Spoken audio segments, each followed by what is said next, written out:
Bonjour à tous et bienvenue sur notre chaîne. Aujourd'hui, nous allons plonger au cœur d'une histoire bouleversante, celle d'une icône de la musique, Céline Dion, et du vide insondable laissé par la disparition de l'homme qui a façonné sa vie personnelle et artistique. Ce n'est pas seulement une chronique de deuil, mais une véritable enquête sur la manière dont la douleur et la célébrité s'entrelacent, transformant l'existence d'une femme sous les feux de la rampe. Le 14 janvier 2016 restera à jamais gravé dans l'histoire de Céline. Ce jour-là, René Angel, son compagnon, son guide, son confident, disparaît. Pour le monde, c'est la perte d'un producteur légendaire. Pour elle, c'est la perte de sa moitié. Et à partir de ce moment, quelque chose se fige dans son monde intérieur. À Las Vegas, les lumières brillent encore, les couloirs de la maison sont inchangés, mais à l'intérieur d'elle, le silence prend une texture nouvelle, lourd, envahissant, presque assourdissant. Céline ne rejette pas l'idée d'aimer à nouveau, mais elle la sacralise. Aimer sans René lui semble presque sacrilège, comme si chaque battement de cœur risquait de trahir sa mémoire. Elle continue d'exister, oui, mais elle ne vit plus pour elle-même. Ses enfants deviennent sa raison de se lever chaque matin, de sourire, de tenir face à l'absence. Le deuil transforme sa fidélité en un hommage silencieux, un respect absolu pour ce qui a été perdu. Les premières interviews après cette tragédie révèlent une femme debout en apparence, mais intérieurement fragmentée. Elle parle de René au présent, hésite sur certains mots, comme suspendue entre deux mondes. Celui d'avant, où tout avait un sens, et celui d'après, où chaque geste devient un fardeau. Elle confie plus tard ne dormir que 3 heures par nuit, parfois moins. L'hiver 2016 sera pour elle le plus long de sa vie. Les nuits lui volent l'air, et au réveil, elle se sent étrangère à son propre corps, comme si le fil de la vie lui avait été arraché. Peu de gens le savent, mais Céline envisage alors de tout arrêter. Pas une pause, mais un arrêt définitif de la scène, de la musique, de ce royaume où René veillait sur elle, chaque respiration, chaque décision. Les projecteurs, sans lui, deviennent impitoyables. Chanter sans René, c'est parler dans une pièce où personne ne répond. Pourtant, c'est dans ce même espace, sur ces planches vides de sa moitié, que le premier souffle d'une renaissance silencieuse se glisse. En remontant sur scène à Las Vegas, Céline retrouve un lien qu'elle croyait perdu, celui avec son public. Chaque ovation devient un soutien discret, une main tendue à la femme blessée qui se tient là, fragile et courageuse. Elle ne retrouve pas le bonheur, pas encore, mais elle retrouve un souffle essentiel, la possibilité de respirer autrement. L'amour reste un territoire interdit, un sanctuaire fermé à double tour, et pourtant autour d'elle, le monde murmure. Un ami, un collègue, un musicien à ses côtés, et déjà les rumeurs s'emballent. Céline a tourné la page. Mais elle ne répond pas, par pudeur, par respect pour ce qui est sacré. L'amour n'est pas un dossier public, c'est un espace intime. Ses enfants deviennent son refuge, surtout les jumeaux encore si jeunes. Elle doit leur montrer que l'amour ne disparaît pas avec une personne, que la vie continue même dans l'absence. Alors elle réapprend les gestes simples. Cuisiner, ranger, rire, s'autoriser parfois de minuscules victoires, un matin sans vertige, un dîner sans larmes. Lentement, elle apprend à habiter le présent, mais le destin ne lui laisse aucun répit. Alors que la douleur commence à s'adoucir, un autre combat surgit, la santé. Un diagnostic tombe, brutal, inattendu, une maladie neurologique rare, le syndrome de la personne raide. Chaque jour devient une succession de traitements, d'épuisements et de renoncements.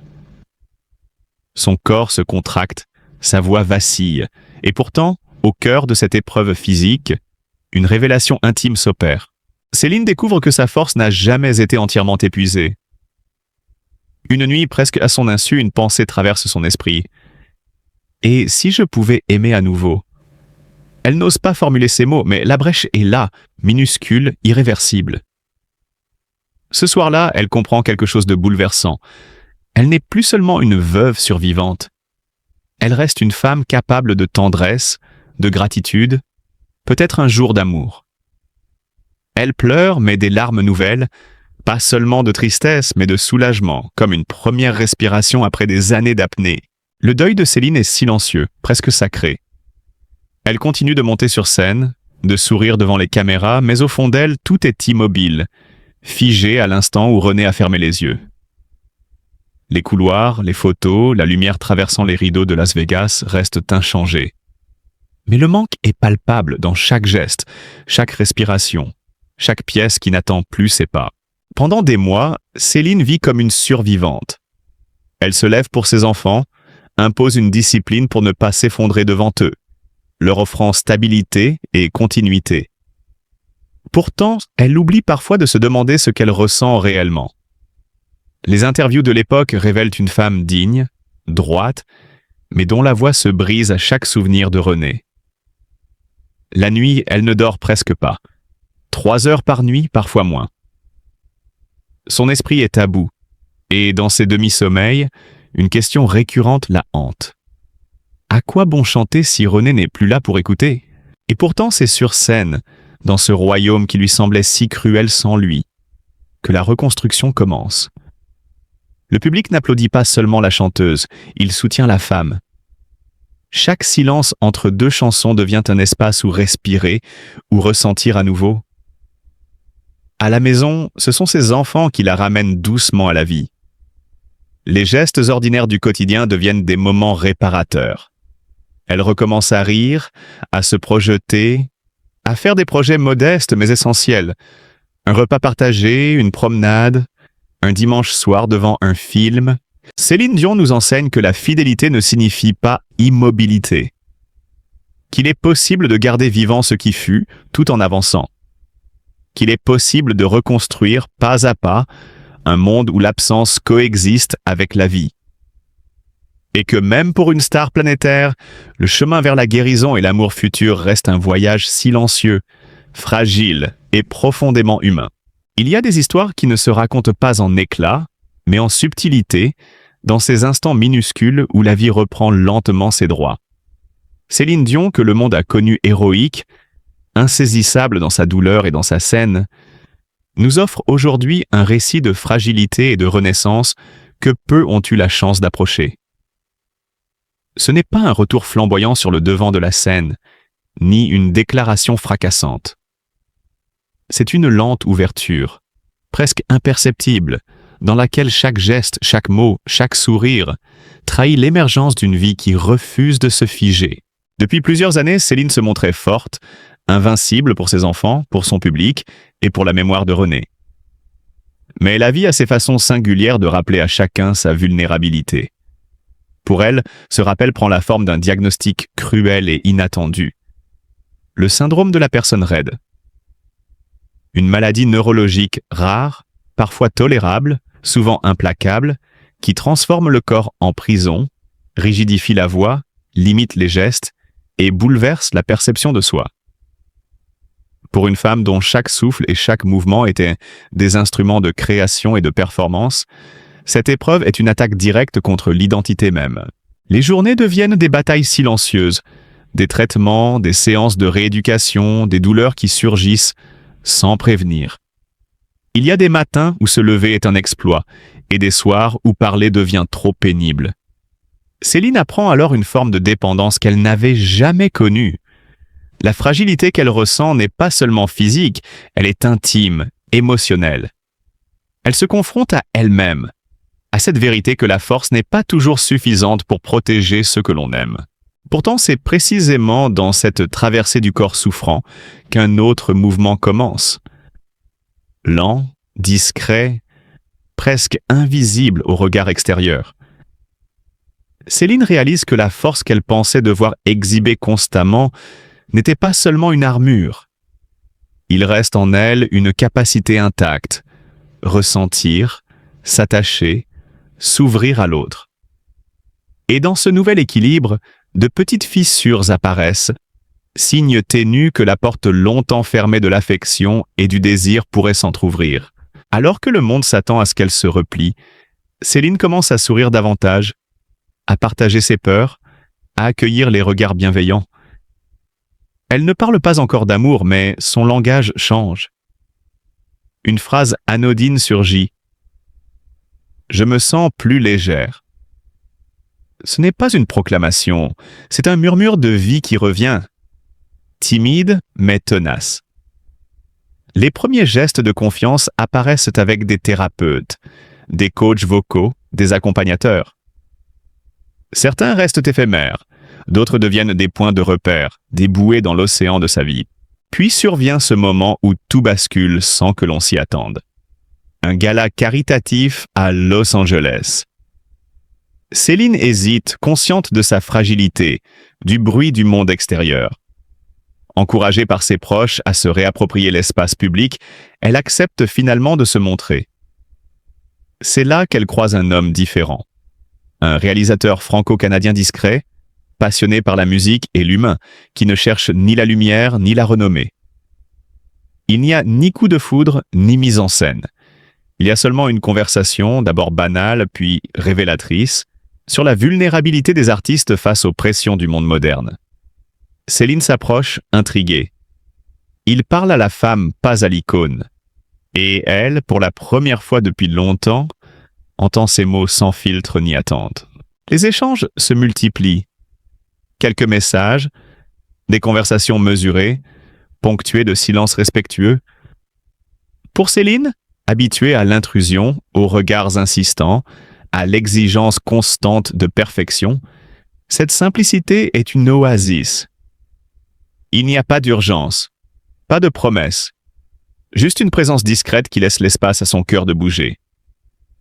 La lenteur devient le terrain d'impossible, l'intimité naît dans le détail. Mais, comme souvent dans la vie d'une célébrité, le monde extérieur intervient brutalement. Un soir de mars, un paparazzi immortalise un instant de complicité à New York. La photo fait le tour du monde en quelques heures.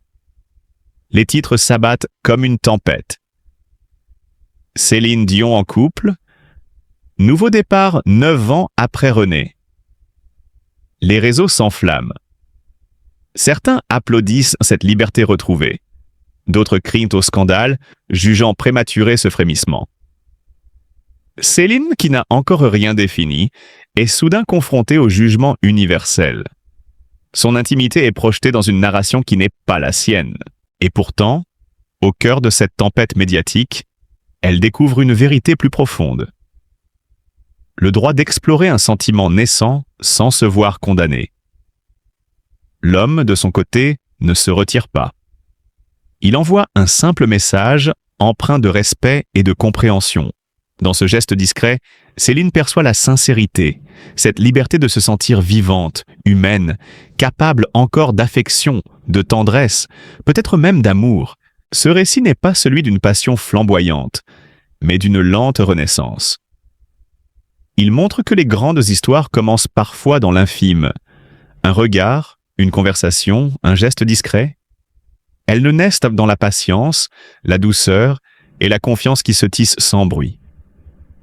Céline n'a pas encore d'avenir tracé, elle ne sait pas ce que demain lui réserve. Mais une chose est certaine à son cœur, longtemps refermé, a recommencé à battre. Pas assez fort pour être proclamé, pas assez clair pour être nommé, mais assez pour ressentir à nouveau, pour accueillir la vie dans sa complexité et sa beauté. Dans cette traversée de la douleur, de la fragilité et de la renaissance, Céline nous rappelle que la vie privée d'une célébrité n'est jamais un spectacle. C'est un champ de bataille intime où l'amour, la souffrance et l'espoir se mêlent, parfois en silence, parfois sous l'œil scrutateur du monde. Et c'est précisément dans ce fragile équilibre que se trouve la vraie humanité d'une icône, celle qui continue de nous fasciner, non pas par sa perfection, mais par sa capacité à se relever encore et encore, et à laisser entrer la vie, doucement, inexorablement. Pour la première fois depuis des années, Céline Dion se retrouve dans un silence inhabituel. Pas d'exigence, pas de promesses, pas d'agenda imposé. Juste la présence d'un homme à ses côtés, discret, patient, attentif. Et dans ce calme, quelque chose se précise en elle. Ce qu'elle redoutait peut-être n'était pas l'amour lui-même, mais la possibilité d'être heureuse. Une peur qu'elle n'avait jamais osé nommer, une peur d'autoriser la vie à lui sourire à nouveau. Alors que des images d'elle apparaissent sur les écrans, assise sur une terrasse new-yorkaise avec cet homme, la sphère publique s'empare de sa vie. Rapidement, les commentaires affluent. Ici, on ne parle ni de musique, ni de carrière. On débat de morale, de fidélité, de ce qu'une veuve devrait ou ne devrait pas faire. Et très vite, un autre critère s'invite. L'âge. L'homme qui l'accompagne est beaucoup plus jeune. Les jugements se durcissent, les phrases deviennent cruelles. Indécent, irrespectueux, choquant. Certains évoquent René comme si son fantôme pouvait intervenir depuis sa tombe pour la condamner. Céline, pourtant peu friande de presse, sent ces mots résonner au plus profond d'elle.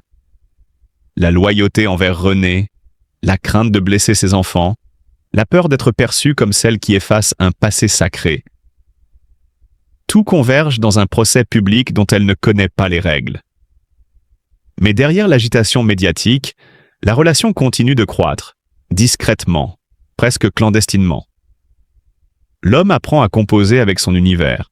La prudence, la discrétion, les rendez-vous soigneusement orchestrés, le respect absolu de ses enfants. Les jours où la douleur la paralyse, il est simplement là, sans imposer sa présence, sans exiger quoi que ce soit. Pour une femme qui a vécu un amour fusionnel pendant des décennies, cette nouvelle dynamique est à la fois déstabilisante et apaisante.